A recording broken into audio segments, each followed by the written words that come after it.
अरे शानू तेरी चैन खुली है। अरे पैंट की नहीं बैग की।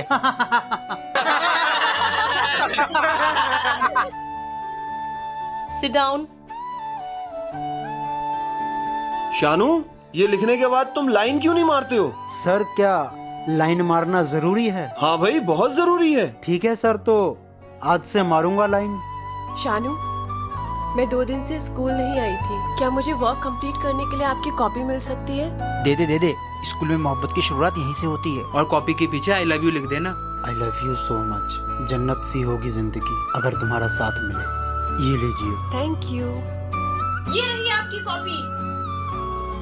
उसने तो तुझसे ढंग से बात ही नहीं की। लगता है वो तुझसे प्यार नहीं करती। अगर भाई वो तुझसे प्यार करती है तो पलट कर देखेगी। कुछ रिश्ते ऐसे होते हैं जो शुरू होने से पहले ही खत्म हो जाते हैं। I love you to.